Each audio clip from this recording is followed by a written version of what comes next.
Live broadcast. Oh boy. Yeah. It normally takes me at least 1 minute for it to go, or for my internet to pick it up at the least. Yeah. It do be like that. I grabbed a wake bar. Well, we A should be cocoa live. I wake just bar. got the alert on my phone. Oh, your phone alerts you? That's Yeah, sick. the YouTube app does because I'm subscribed to the YouTube. Yeah, I am too, but my phone, I gotta check that. Maybe it's a setting I gotta look into again. All right. You have to subscribe to it and hit the bell to get notifications. Oh, like that whole rigmarole. I gotcha. Anyways, we're live. Gotcha. Alrighty. Good evening, everyone. Welcome to the Briefing Room 13th Mew podcast, hosted by your lovely command staff. I'm Captain Takeda Hideyoshi, company commander and Apollo platoon leader, and this is episode 18, Smokin' Joes. And I am Captain Dubs, the commanding officer of Tuma. I am Ground Warrant Officer Cannabis. I am Lance Corporal Joe, Fire Team Lead 1 of Blackjack Squad. Alrighty. Yeah. Good evening, everybody. We're probably going to start doing the podcast on an every other week rotation, so that way the command team isn't burnt out. Some general updates. Obviously, we have a very small turnout tonight from our staff. Sadly, the SCA for Sergeant Cyber, he's been reassigned elsewhere into the unit. Just overtime and stuff like that, so nothing too ill going on there. Just general updates and movements within the unit as a whole. Second Lieutenant Soccer's not here. He's doing soccer things, and we're not really sure. We believe we have a interim chief MIA at the moment, so we'll figure that out and we'll let you guys know. But beyond that, Probably doing welcome. baby stuff. Probably doing baby Aussie stuff, more than likely. But with that being said, welcome to our first two, our first time comers, Mr. Warren Officer Cannabis and Lance Corporal Joe. Yeah, thank you. So this is for the both of you, and you can whoever answers first type deal. But how you guys doing, man? What are your expectations and stuff for tonight? It'll be a short one, but yeah. Yeah. Well, Oh, you got go it, Joe. first, Mr. You got it, Cannabis. Joe. Oh, geez, here we go. Here we go. Yeah. All right. I guess I will go first. Looking forward to the podcast. I knew about its existence. I've tuned in a couple times, and my name got picked on the spinning wheel, which I was waiting for. But now that I'm here, I don't know what's gonna happen. We'll see what we talk about. Yeah. I'm excited about it. I've been wanting to do one of these for a while now, and just haven't been able to do it. And just glad to be here. Glad to actually sit in on one and get to put my little points in. But I'm just ready. I'm excited. I'm happy about it. Yeah, it'll be a good time. Yes. Well, I guess, let's talk Go ahead. about cannabis for a little bit. So, cannabis, first ground warrant officer since its inception, I guess you could say. So, you're the first one. You're kind of like the hamster. So, how's it working out for you so far? I'm enjoying the hell out of it. With the open status slot, it's making it a lot. What's the word for it? It's just really fun, to be honest with you. Because of this, I can go from squad leading to fire team leading to being in a fire team to literally anything, and being able to use all the MOSs rather than being stuck with one. Explain And, what your ground warrant officer status means, so people in the unit know. Because I know there's some that are still confused about it, and if they're watching, it'd probably be good to tell them. So you talking about like the open status of it, or the actual what makes you different from the other warrant officers in the unit? Oh, okay. So, with me, I'm a ground warrant officer rather than as the warrant officers in Tumal. So I would like to say I'm a step under actual officer, but I'm a jack of all trades when it comes to anything, when it comes to the MOSs, to all that. And I have 2 selected MOSs that I have to be the most knowledgeable person on about, which are EOD and the Heavy Grenadier. And then I also have to do a couple more of the what is it called? The SOPs, such as Trench SOP I did, and the Checkpoint SOP. So I have to keep in date and keep up to knowledge with all of those SOPs and MOSs. And that just basically allows me to continue as a ground warrant officer and being the best ground warrant officer I can, essentially with the knowledge. If I don't have that knowledge, then I'm no longer doing my job. So, ground warrant officer, you can do anything. If you need to be a squad lead, you could be a squad lead. If you need to be a fire team lead, you could be a fire team lead, and you could also just be put into an actual fire team and just run as a heavy grenadier or a EOD. And of course, there's other things like the open status. You can get put into a indefinite role. For example, you can put into a squad lead kind of thing.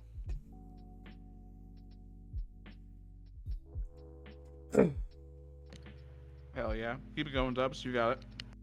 I briefly stepped away, so apologies if it was already addressed, but what made you want to be a ground warrant officer? It just really gives me the freedom to like go out and do other things, as well as still be able to help and improve the unit as a total, and not just sit behind and put my hands behind my butt, kind of thing. So I get to still be there and watch the unit and help the unit grow, and that's really what made me want to move into the ground warrant officer. I had a great person to send my squad off with, and seems like everything's going well under them. So I got blessed with the opportunity, and I took it and ran.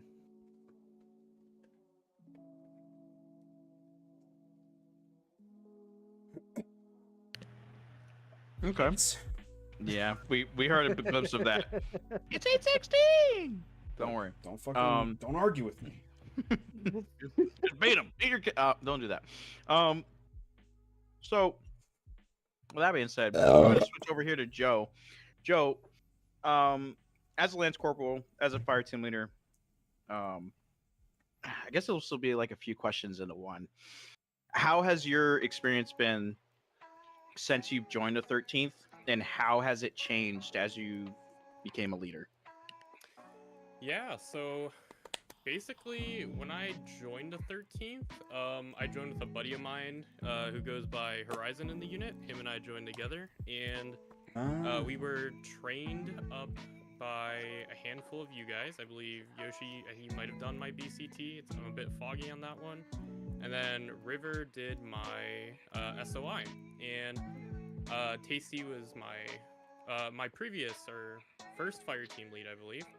And my reason for wanting to become a fire team leader actually wasn't out of wanting to lead a team. It was in case my fire team leader got shot and I'd have to be the one that grabbed the radio, because I knew for a fact Horizon hates communicating on the radio.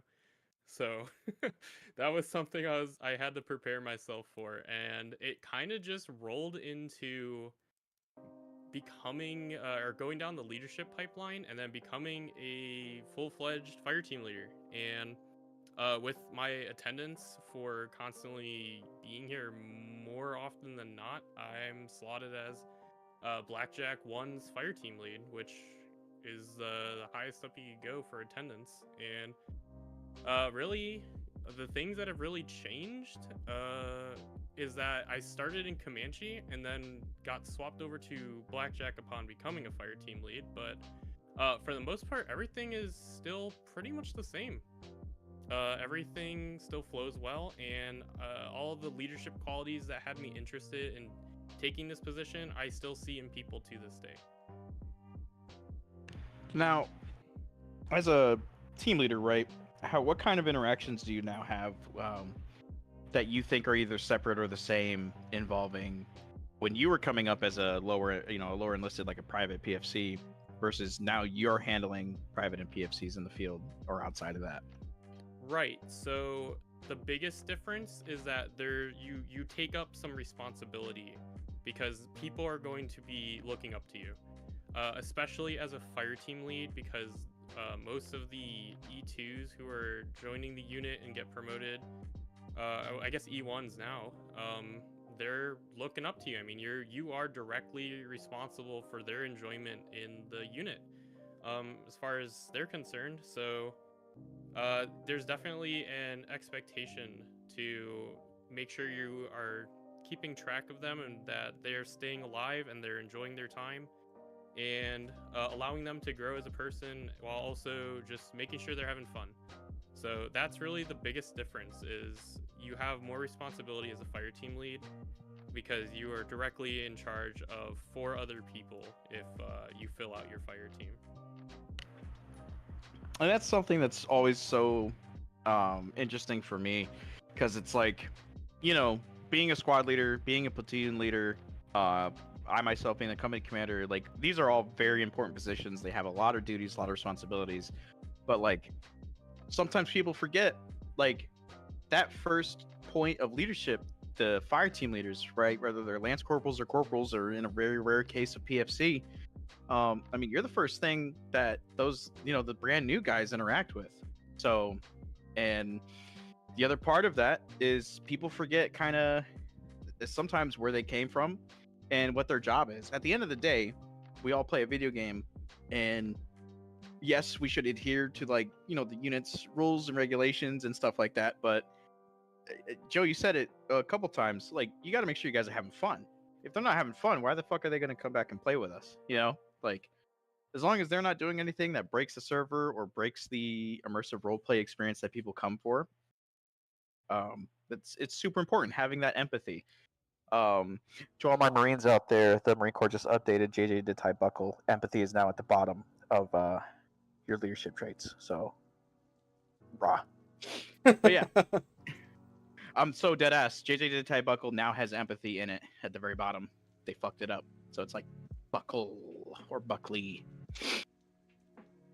But yeah, Joe, very, very important, very insightful. I'm gonna swing back to cannabis here. Now, cannabis, how would you? So obviously, besides being in this kind of open role, right? Your open status role as a warrant officer for the ground. How do you see the implementation of this into the unit thus far? Now, obviously, this role pre-existed you moving over. It was very convenient, and we had you mostly move into it as well, specifically because of, like, your time commitments. You're 3 weeks on, 3 weeks off because you're an oil worker. So that was also super convenient. But how do you see, should the warrant officer program expand for further ground units? Because you have to meet all this criteria, all these stipulations, all the these boards. Apologies. My question is, what was it like becoming a warrant officer compared to making NCO? I'll say this. Becoming a warrant officer compared to a NCO felt like cake work compared to warrant officer, especially with the board. I don't know if I've ever had such a board in a sense of how many questions, but I feel like with the warrant officer program, I could actually help out a lot more on the sense of not only as a squad element, but as a whole platoon element, due to my ability to flow throughout the unit. So I'm able to actually, interact with the blackjack guys as a somebody that's in their squad helping their said element. And then kind of lost track. What was the question again? You're good, man. It was kind of a I lost track too, basically, for mine. But what was the so obviously as well when you came up as an NCO was very different 2 years ago when you went through it compared to what it is now. It's not completely different, but it's pretty significant, right? So compared to when you went through your NCO leadership stuff, the NCOC NCO program, in comparison to warrant officer, like how different was it, and what were like the major differences to you, if you can recall? Okay, so I feel like the major difference is definitely like the actual board and the being able to be so knowledgeable on the actual MOSs. I feel like with the MOSs, or not the MOSs, but the NCO pipeline, you don't really have to know in detail of everything as about the MOSs. You can kind of know like a general about everything, and you can be a-okay. But with the warrant officer program, you got to know, your job is to know everything about that said MOS or SOP. So I think the difference, what I'm gonna base it off of, is just it comes down to NCO program. You're able to slide by, I would kind of say, with less knowledge. And then you can but with the warrant officer program, you definitely have to have your P's and Q's in order rather than just hoping to slide by. All right, yeah, fair enough. Swing it back over to Joe here. Really, out of curiosity, Joe, from your point of view, how do you see your time here in the unit in terms of, do you have fun here? Do you enjoy what you do? Do you see yourself moving up the ranks? Do you want to go up the ranks? What are your interactions with other leadership, whether that's junior or senior? What's that like for you in terms of your point of view? Yeah, so I definitely enjoyed my time in the unit. Horizon, I'm gonna probably bring up Horizon quite a bit in this, just because we hang out all the time, and it was kind of our joint decision to join the 13th, and we both enjoy our time in the unit. And I think originally we were going to search around for a unit for some time, and the 13th was the first one we followed up with, and it just clicked and worked. And we both kind of joked about it, how it's like, man, that was easy. We didn't have to search around at all. Everything here is like just such a good mix of Milsim, but also laid back, like not super over the top into the yes sir no sir thing. That's like the best example of, we don't do that here. Right in the middle.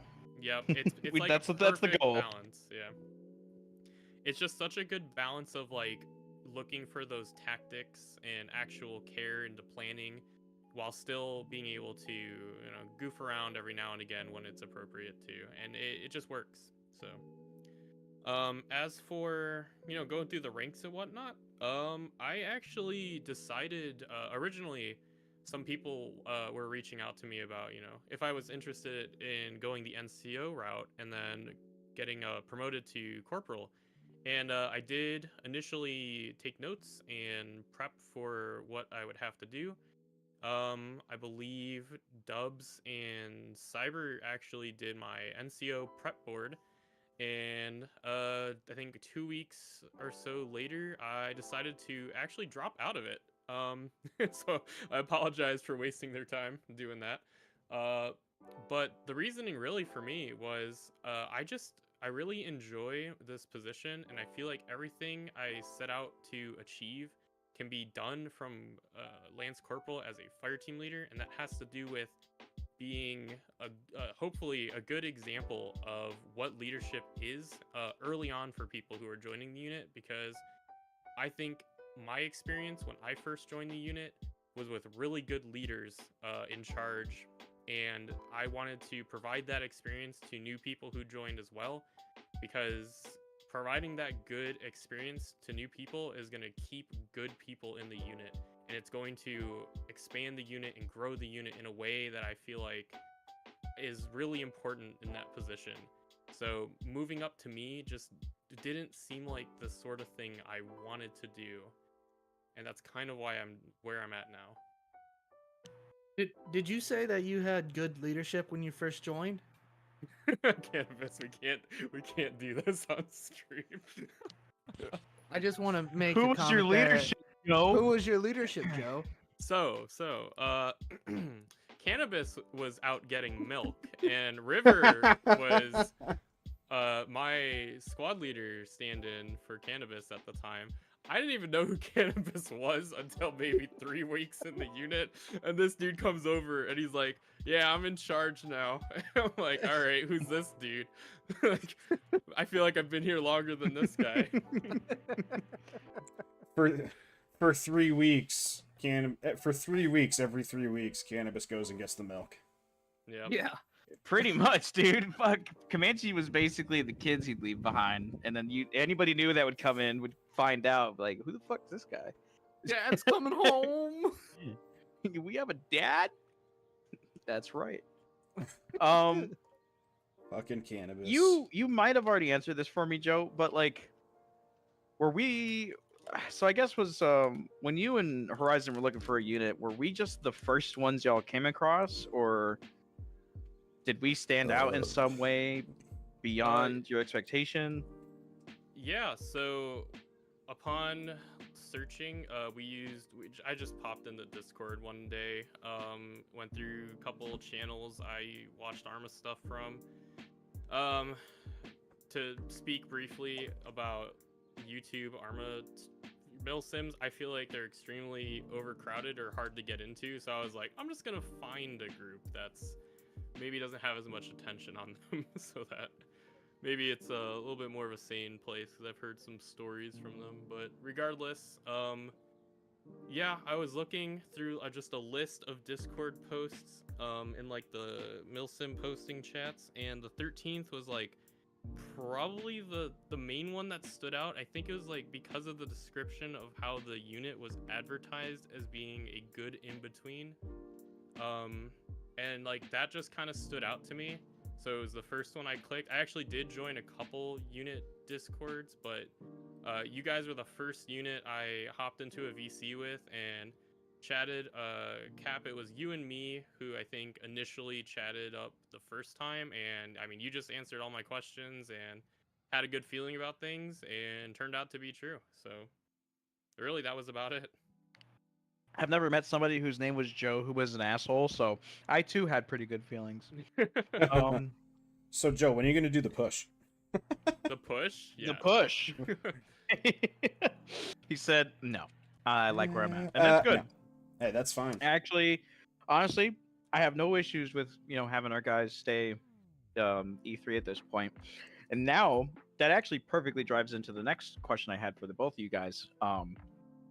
So Joe and Cannabis, are you guys both tracking on the recent update to how members in the unit will receive or earn E2? So PFC or Hospitalman Apprentice. Yeah. Yes, roughly, yes. Okay. So I'll just do Joe then Cannabis, but what is and like the point of the podcast is to be very like just open, truthful. What are y'all's perceptions on that? Like, was this a good thing? Was it a bad thing? Do you think this will help, enforce that balance and, maybe create a greater dynamic when it comes to like reaching the ranks instead of just getting it? Like, what is your understanding and approach to it as far as your position in the unit? So Joe, then Cannabis. Yeah, of course. So, I'm always up for anything that gives a new person joining the unit some sort of goal to reach for, or to give a better understanding of maybe like seniority or something that has been accomplished. It's because like I like that our unit, the rank holds weight. It's not just like you're not here for 2 weeks and then promoted to sergeant. Like you have to meet requirements and then you have to hold responsibility. So moving PFC to a position where it's not just awarded after completing our SOI, which is done after your 2 weeks probation is finished when you first join, is I think it's a good thing. It's definitely going to give us some more time where newcomers are still I guess getting experience and getting to know the unit more. And then I feel like it is definitely going to distinguish someone who is a PFC who they have been here for a bit longer. And like there's definitely, you'll get a couple different people who join an Arma unit. You'll get very, very dedicated people who they're here for the long run. And then you'll get people who might stick around for a month or two. And I think that distinction is definitely going to separate or provide some like insight onto who's been here longer than a month or so. So in that term, I think it's great. As for the confusion from a admin perspective, I am so used to knowing if somebody has completed SOI when assigning roles to the fire team, because they will be PFC, and I'll know if they can use a machine gun. I'll know if they can use heavy AT. I know if they could use a grenade launcher, but now I can't. I have to ask them if they're gonna if they've completed SOI before. So really, that's like really nitpicky too, and like that's something that can be resolved just by talking to someone for 2 seconds. But I really, think that's about it. that makes sense though, because like you're also a member of S1 and S7 that handles recruitment and training.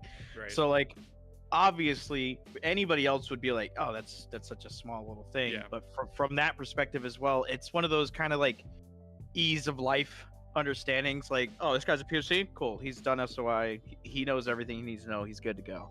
Exactly. And you got now with the new system, you gotta like, let me go talk to this guy. Hopefully he'll message me back or he'll answer back or blah blah. It's another facet of the unit. So I completely understand. Don't worry.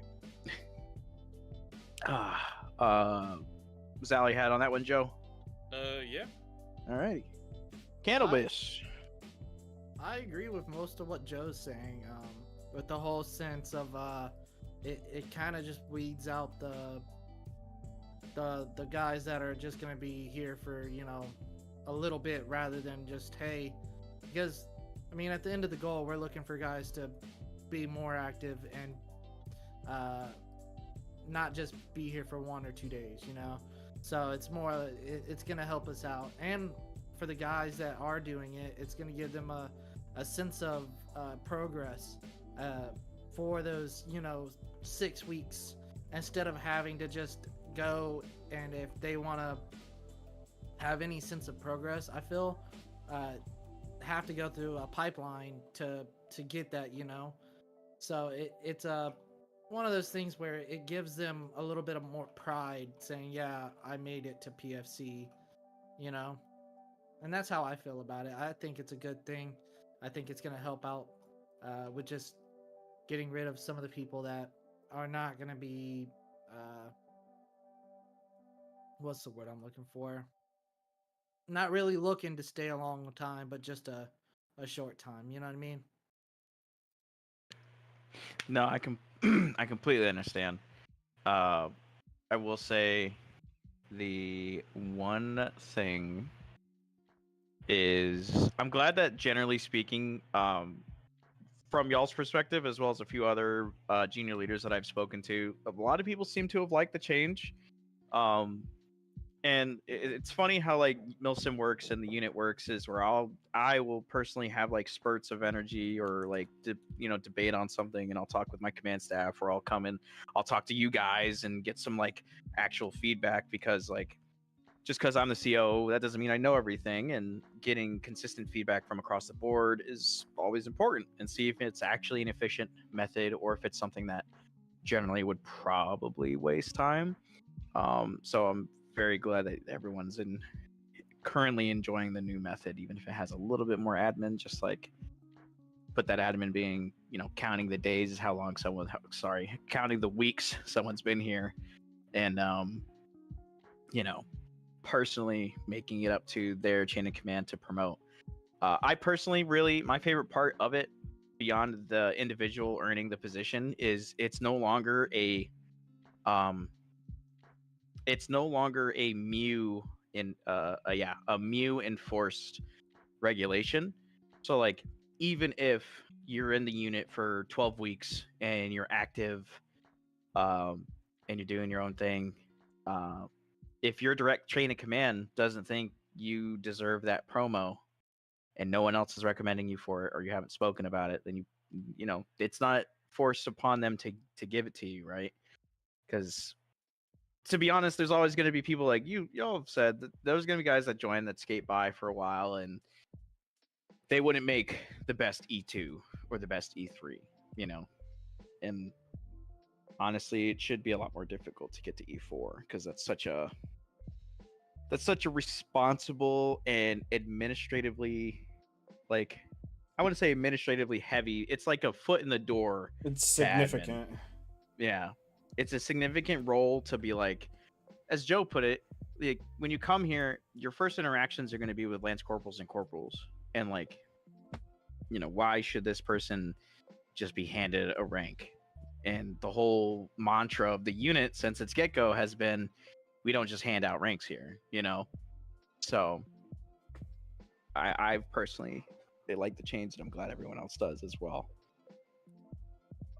With that being said, Dubs, I'll roll it to you here in a second, if you have further questions. But yeah, I'm gonna open it to you guys, Joe and Cannabis. What questions do you have for us as COs? Like what questions do you have, or curiosities, future, past, present, whatever? Cannabis, you want to go? Yeah, I'll go. What do you guys see in the future for the 13th MEU? Like, not in goal, but maybe 6 months. What do you see going on in 6 months? As in, the unit strength, different MOSs, or stuff like that. Well, I think the biggest thing that could possibly happen in this next 6 months is Yoshi going and finishing OCS.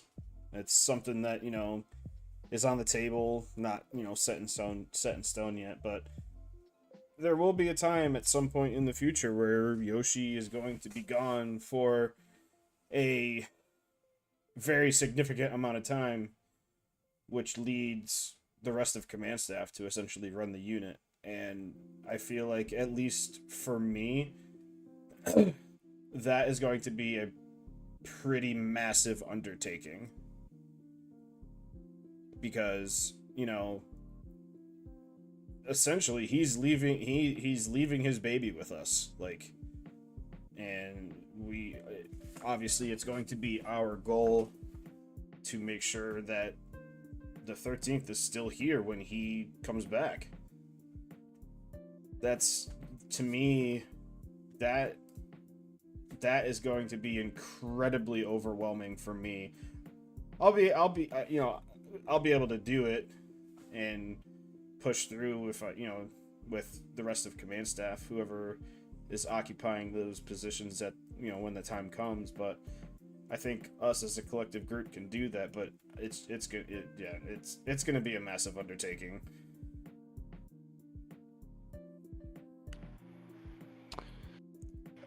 Yeah, I'll say that's definitely something that's been on my mind for a while, but I think that's been a talking point for a year now, since I've been finishing up with school and stuff.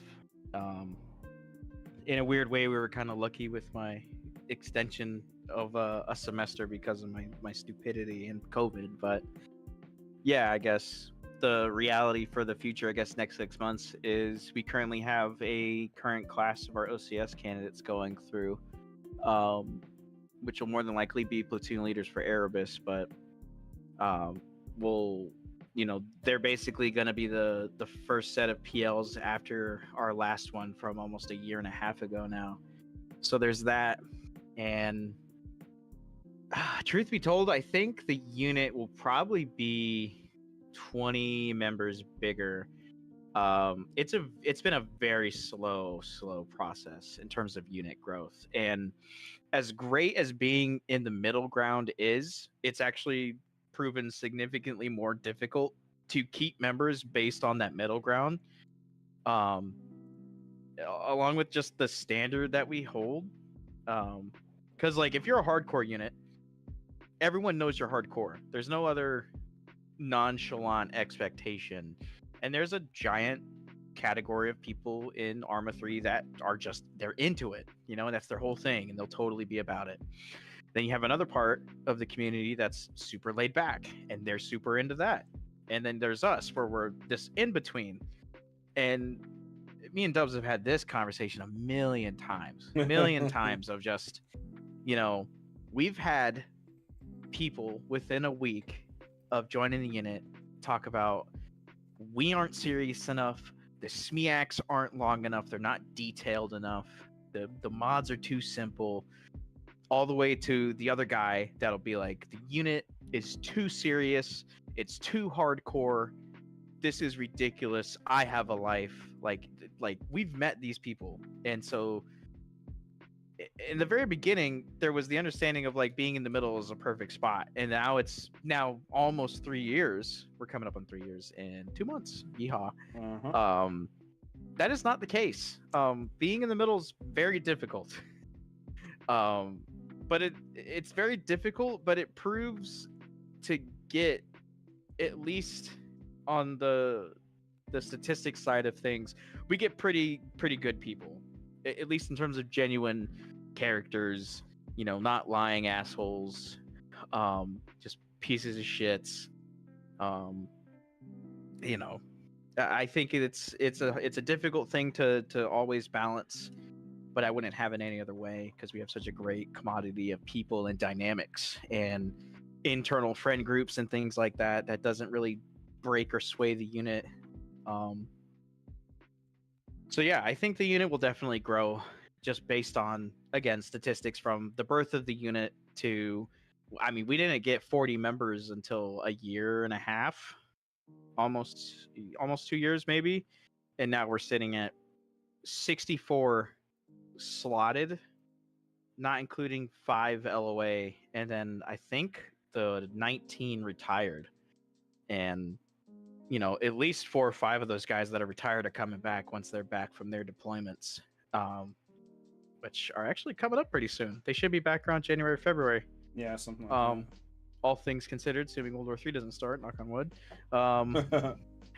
But at least I'll get the OCS faster. But yeah, I see the growth of the unit by just a little bit more. I personally don't see the expansion of MOSs. I think there's so many currently in the unit. I feel like it'd be redundant at this point. Really, the goal is keeping the unit growing, finding a PL for Apollo, because we've already found one for Erebus, and then finishing out the courses and just continuously growing the unit. If that answers your question. Yeah, that concludes my answer. So is Joe gonna become PL? Yeah, that's right, the Joe. Real question. Congrats. Dun dun dun. If I could do it while skipping the middle step. Nope. Too bad. Yeah, not interested, but I'm looking forward to figuring out who you guys Go are. ahead, Joe. Go ahead, Joe. Yeah, sure. All right. This is like my time to ask like my pseudo board question to everyone here, and like in a way that doesn't mess with rank. Oh boy. All right. No, it won't be too bad. So my question for both Cap and Dubs here is probably, I'm thinking it's gonna be, let's go ahead with like, what is something in the unit, like maybe a challenge or something you've had recently that you feel like you'd want people right now to like just know about, like for even for like maybe someone who's like an E2 just casually is in the unit, like what's something you guys gotta do that you just would like people to know about, because maybe you just they don't know or they haven't told them, or you know, as I don't know, you guys are kind of catching what I'm saying. Yes. It's been mentioned in the past. However, we have had some new people come in and all that stuff. In the past, it was brought up. People had mentioned that command staff doesn't have visibility within the rest of the unit. Like, we're not seen, we don't interact. Whatever. In reality, we're it's not that we're not doing anything. We do a lot of stuff behind the scenes. Quite a bit, fairly often we're working on something either in a voice chat or separately amongst ourselves. We are always working on something in the background. Every day. Whether it's admin-wise, server-wise, cleaning stuff up.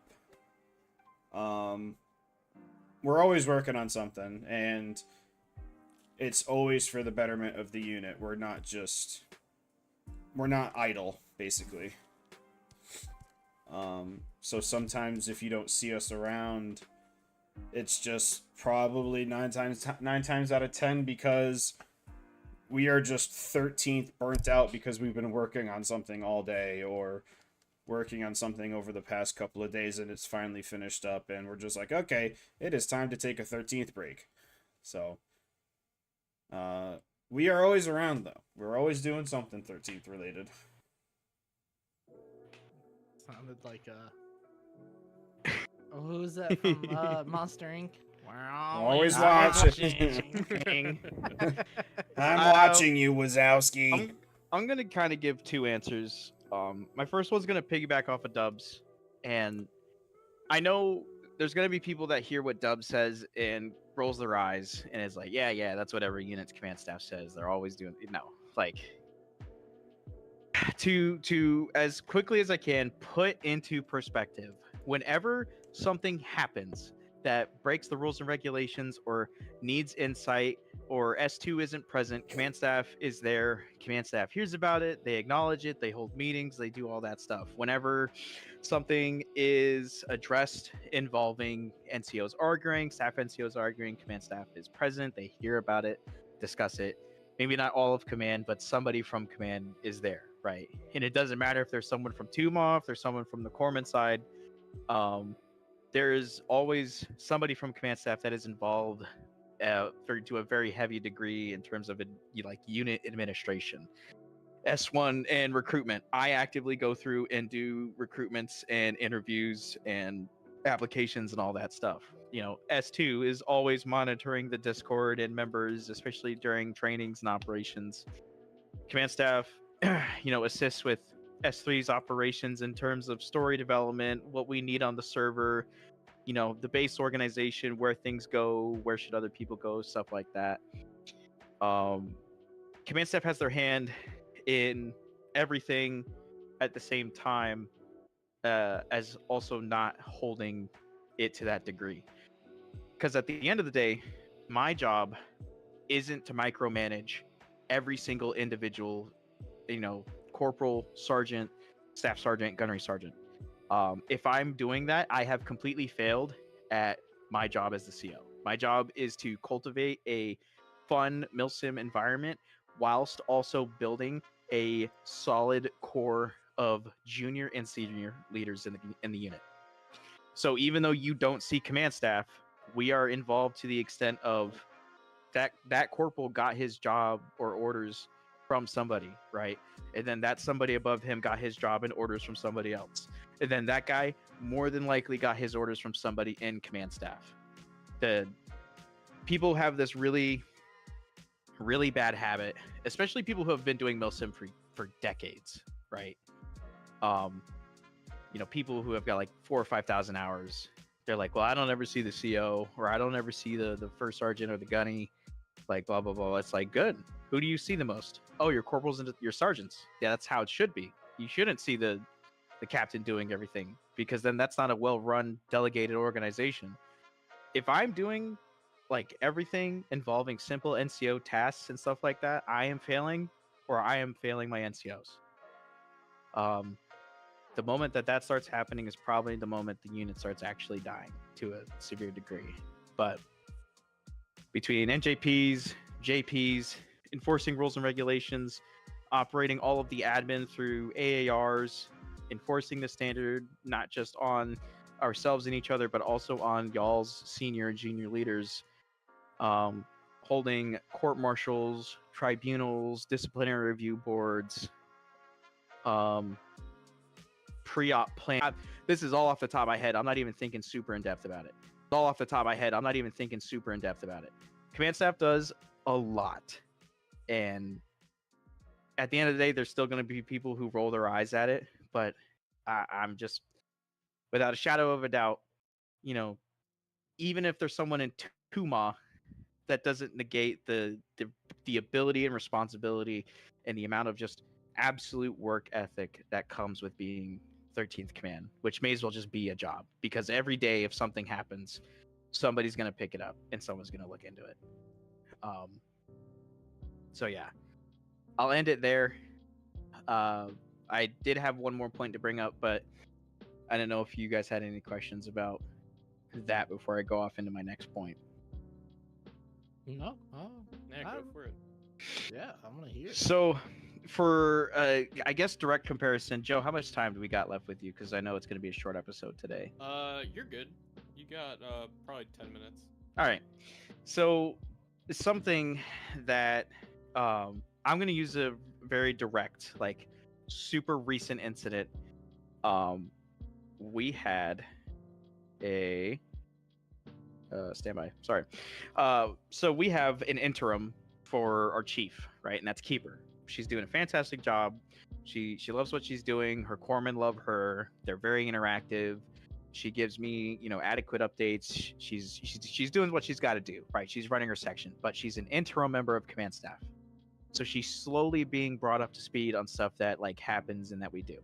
Now, I'm not naming anybody, but generally, or incidentally, we had a member of the unit who was a corpsman who disobeyed direct orders, went and did their own thing.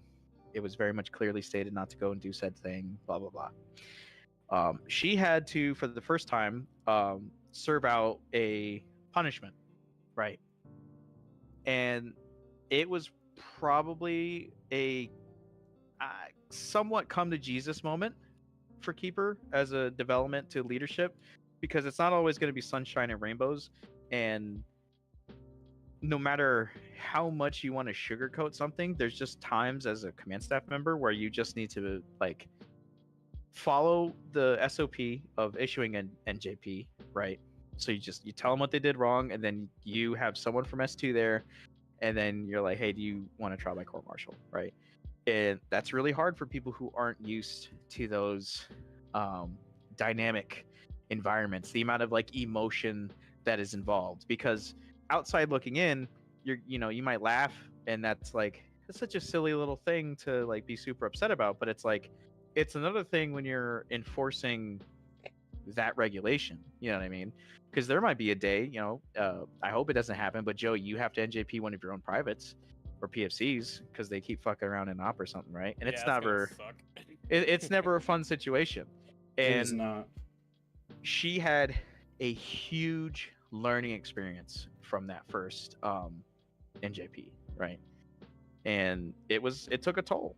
But that's something that we do as command all the time, because whether or not we're directly or indirectly involved, we know about it and we have to track on stuff like that, because we need to now be like, okay, is this individual going to learn from these faults, or are they going to fall into the gutter and just keep worsening their position? And do we need to prepare for a JP, right? And that's just one super recent specific incident, as far as like what is handled. Don't even, and that's not even including when command staff holds a meeting. I mean, we're up till 3 or 4 in the morning at times for the unit, discussing the unit, whether that's in relation to leaders, junior members, or SOPs, training, stuff like that. It could be a slew of things. We're always trying to seek the most efficient and effective like fix. But at the end of the day, we're all human, and there's only so much we can do, and we try our best. I'll just never accept the opinion of others that openly state, like, I think in the most recent survey, which was 2 months ago, admittedly, right? They're every 2 months. Somebody had made a comment about how, you know, Dubs doesn't do anything because he's the CEO of Tuma. Like, he doesn't actually do stuff. Or at the time, White, he didn't do anything. He was just the head of the corpsman, and that's all that was. And I can't tell you enough how, like, wrong that mentality is in such an insane way. Because, like, I'm the CEO, I run the unit, I tell the corpsman and Tuma what to do, but I don't know how to fucking fly. I don't know how to control and maintain those weapon systems and how to implement that between Tuma and S6. That's what Dubs is there for. He trains, delegates, and organizes all of that. They have a DECCOM program, just like the NCO program. They have to do flight reviews and flight quals and shit like that. They're separate and they do their own thing, but I don't downgrade it to something lesser than. And not only is Dubs the CEO of Tuma, he's also the head of S1 media and recruitment, so he heads that off. And then to swing that over into Whiteside, I mean, you want to talk about medical knowledge, medical info. White was an IRL corpsman, right? So he has super in-depth knowledge there. And then he puts that into a video game and then goes further and teaches those people to be proficient enough to keep us all alive in op. Along with his assistants in the staff shops and training instructions. And overall, outside of all of those things that those guys already do, they are advisors to me. They advise me. I don't know how to do the corpsman shit. I don't know how to fly. I'm going to delegate that power and trust into them and their authority because they know what they're talking about and they've proven and shown it time and time again. Apologies if I got into a little rant on that one, but remembering that comment, it genuinely lights a fire in me that's like, you really don't know what you're talking about, and it's, you know, and it sucks because, like, there's never a way to show anybody unless we just, hey, you know, you're gonna attach to command staff for a month. Let's see how you handle that. And you just follow us, and you would see it all, but you wouldn't have fun. I guarantee it, right? So yeah, I guess that kind of gives my one and twofold answers to your point there, Joe. As in depth as I can go and as summarized as I can get with the time I have. Yeah, I appreciate it. Sorry for asking a challenging one. No, I enjoy it. I like the challenging it. ones. I like it. I like getting into the super and detailed one because it's real. You know, it's really hard to bullshit on the spot. The meat and potatoes. Other questions you guys have? We've probably got like 8-ish minutes, maybe 5. Dubs, Hello. when you first joined the unit, what was one of the like best things you'd done, like coolest things you did? Like for me, instance, when I first joined the unit, not even when I first joined the unit. When EOD first got brought into here, I got trained that day, and I went out into the field, and I got blown up, and it was absolutely so funny because I just got trained that MOS, and I was like, yeah, I'm good, and then I've learned very quickly, take your time on certain things, and I found that to be so freaking funny and such a good memory. What would be one of those for you? What the hell? Sorry, I popped my back. For me, I would have to say, actually, we're going way back into the archives here. So I'm pretty sure it was my first op. No. Did we have probation back then when I joined? I don't think so. I don't remember. Fuck. Back when you joined? No, probation was not a thing. Okay, so then it was my first. So I joined, did my interview, did my BCT, and went straight to Tumon because I joined shortly after Riptide, and Riptide and I have been friends for a long time, even before he joined. So I joined to play with Riptide. So my first op after BCT, I was his door gunner and flying around in mission, doing all sorts of whatever. And it was a night op on Fopovo, and I'm sitting there door gunning, doing my thing with the minigun off the side of our old supers, and clips of that op from my POV and from POV of people on the ground. I believe it was Grizzly, when Grizzly was in the unit. There was actually quite a few Misfits that were in the unit when I joined, like Grizzly, Stu, Thunder was there for a bit. But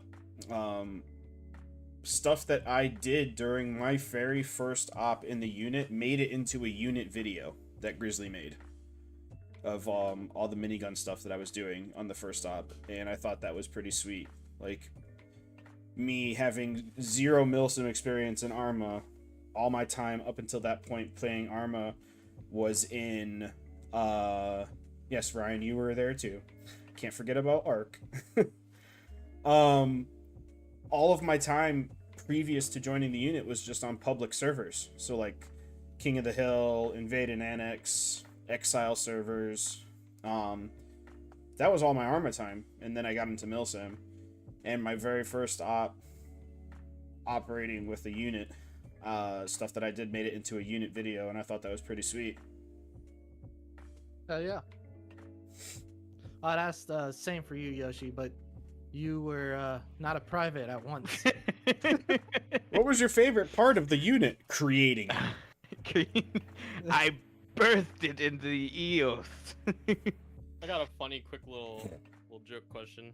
I'm Sure. curious about. We'll end it with you, and I have one final question for the both of you guys. So go ahead, Joe. All right, so it's gonna go for both you, Cap and Dubs. So Sure. if you guys had to recreate the 13th, same members, same everything in terms of like the people, if you had to pick a different video game that isn't Arma to recreate it in, what would you pick? Oh, wait. shit. Hang on. Are we limited by the technology? By a game that currently exists. Oh, shit. It doesn't have to be. Right. So it exists, but what I'm saying is like Is it it would still- fit all the players. It would. Yeah, just assume everyone would still be able to play. Gotcha. There'd be Okay. no issue.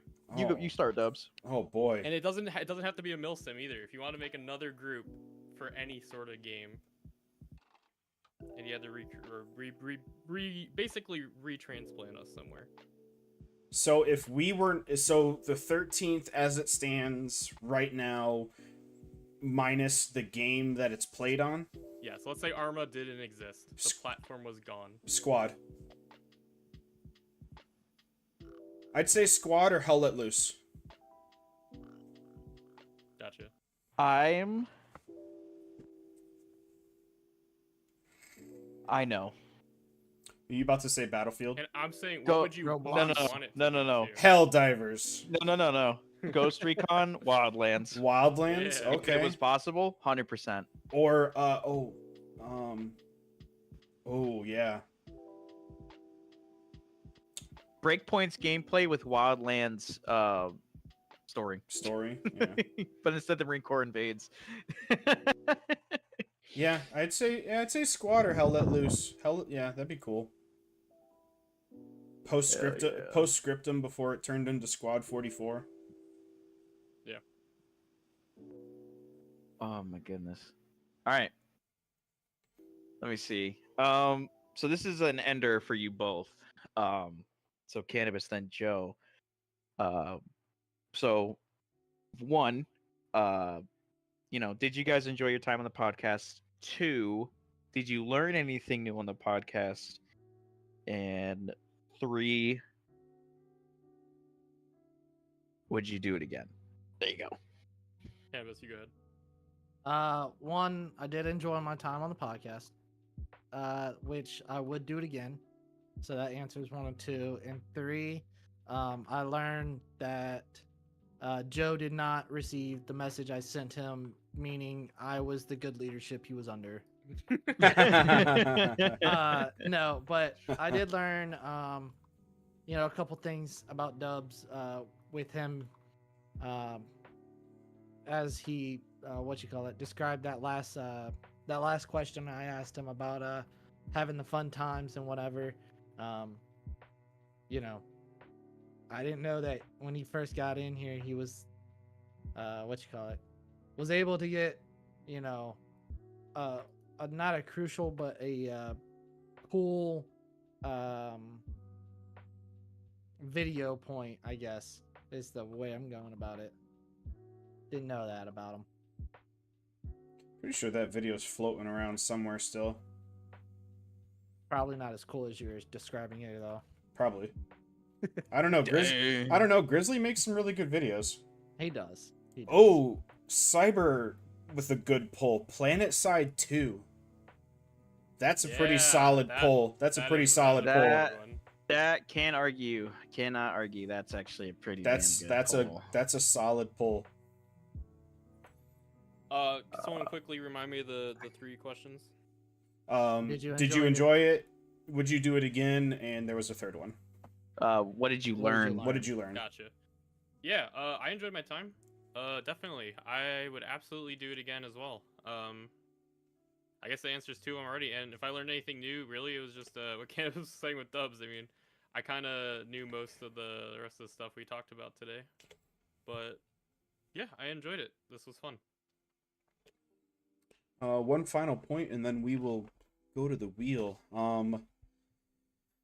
Fucking Veebs, man. Just chugging away at the bot. Slowly but surely, The bot sucks. The bot sucks. No. Slowly but surely, this dude Talk about redefining the way the unit does admin is insane, because soon it'll all be done by a slash command. If he goes any further, the Google Drive will just go away. Mm-hmm. It'll just be it'll just be busy work at this rate. The rate that we're going. 100%.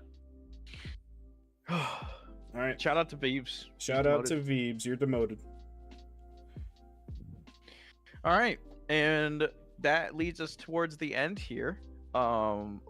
Joe, Cannabis, thank you for being on the podcast. Let's get that wheel up so we can see who is the next potential guest for the podcast. And Keeper, you're demoted.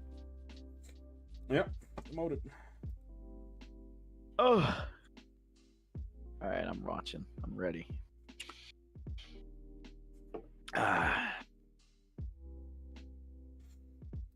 All right. Let's start with Joe. Joe, let's get a prediction out of you. Of who it's gonna be? Yeah. I'm hoping it's Horizon. I really am. He's gonna decline it, but I just hope it's him. I want his name to. Be popped up. We'll just like jump him on a training or op day and be like, guess what? Yeah. It's time, boy.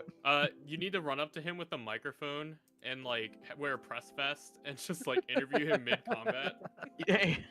So how are you enjoying the war? Just like a round goes over. Fucking stashes his peanut butter sandwich away. Huh? All right, so you said Horizon, Cannabis. I would love to see Rooster. Dude, I miss Rooster, bro. Yeah, I miss our Indian dog. Like, I'd love to see him on this podcast. Rooster was funny as fuck. Rooster- Joe doesn't know who Rooster is, No, but I Rooster don't. he's a retired guy. He's Indian from India. Like, he still lives in India. He retired because he was getting really busy with school. I think he was doing like engineering, like construction engineering or some shit, something crazy. And yeah. He's in school for engineering, I think is what it was. Yeah, I would love to see him on here. Yeah, Cyber, we have Shadow's name on here. Shadow, big sad. Shadow, where are you? reach out, please. Cannabis, give us a, or you said Rooster. Yeah. You know what? Veebs. Gotta get Veebs on here. We're gonna keep trying, Veebs. Yosh, let's get one out of you. I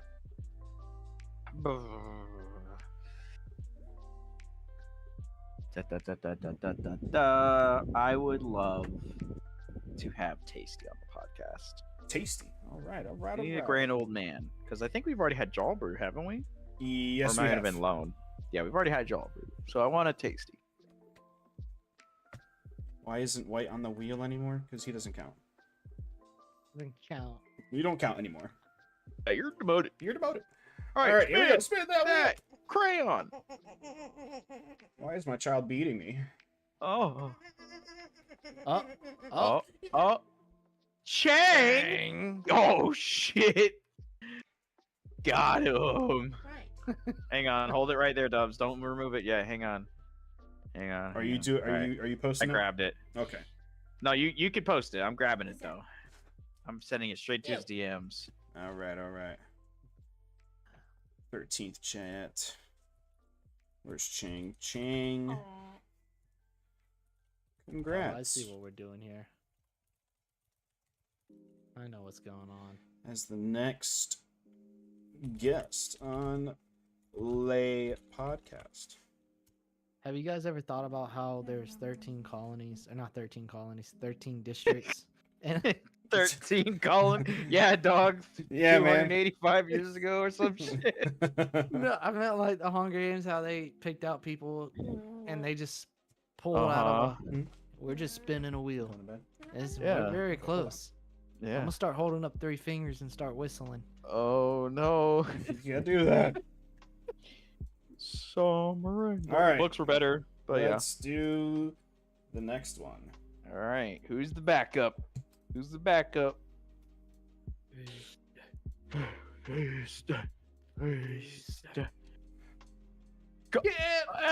Snipes! Snipes. It's like Tasty. It's like It's basically Tasty. I don't... just different mic. It's like Tasty, but if he was in a different font. and you know, younger. Younger, yeah. We could do 2 guests. We could just do two old guests. But yeah. So Chang and Snipes. Under Veebs. Oh, Veebs was literally 1 away, dude. No. So close. You know what's fucked up too is like the wheel has gotten we're 18 episodes in. We've had just about that many, if not a little bit more than that in terms of guests. But it's just the wheel has gotten bigger. It hasn't reduced. It's just gotten big. Oh. Who is it gonna be? Who's it gonna be? There's a little sliver of cannabis that just landed on. It just appears. Yeah, Veebs. Oh, that's not Veebs. That's Speeve. Speeve. Oh. Sorry, Veebs. No Speeves. All right. With that being said, thank you everyone for watching the 18th episode of the 13th Muse Briefing Room podcast. Smokin' Joe's. Joe again. Cannabis again. Thank you guys for being here. It was a great one. It was a short one. This was sick. I liked it. Very interactive, and I hope you guys had a good time. Yeah, it was fun. Thanks for having us. Yeah, absolutely. Thank you, thanks for coming out, and to everyone watching, we'll see you in 2 weeks. We're doing these every 2 weeks now to kind of give us a couple weeks to think of some topics.